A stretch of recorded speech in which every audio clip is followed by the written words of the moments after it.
$8,000 worth of fines.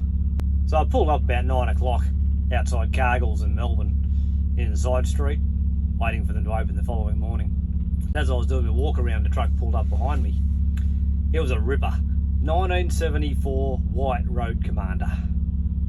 Cummins 290, square steel tanks, absolute ripper.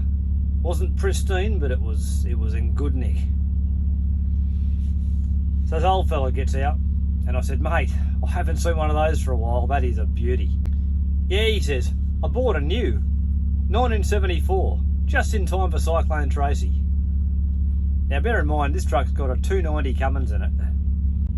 It was running double road trains from Melbourne to Darwin, but that's not the whole story.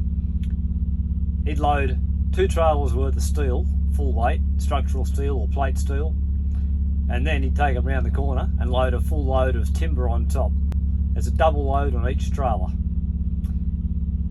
Take one, run back, grab the other, hook it up with the dolly, and away you go.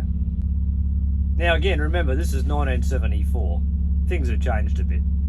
But he's telling me, now with that kind of weight on, young fella, you got to really be careful where you park. But when you pull off the side of the road to sleep, you got to sort of level out the ground. So he sort of runs back and forward. So he sort of pulls up and then rolls back, forward, makes it nice and hard, beds it down so the truck won't sink.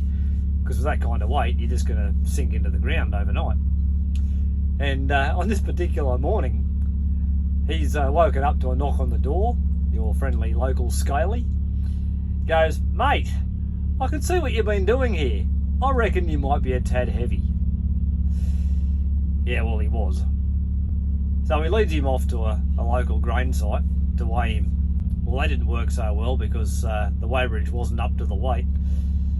Anyway, the fella comes up with an estimated weight for what he had, and he finds him $8,000. Now, $8,000 is a lot of money in anyone's language, but $8,000 in 1974? Now, $8,000 in 1974 equates to about $48,500 today. So that's a decent find. So, old mate gets on the phone to his missus, rings her up and says, "Oh, honey, we've had a bit of a setback. I got an $8,000 overloading fine," and she has gone off the deep end, as you could imagine. He goes, No, calm down, it's all right. I've got so much on, we're still going to make money." Now that's the story, and that's how Darwin 2.0 was built. Now if you like these stories, don't forget to like and subscribe, hit the notification bell so you don't miss any, and there'll be plenty more on the way soon.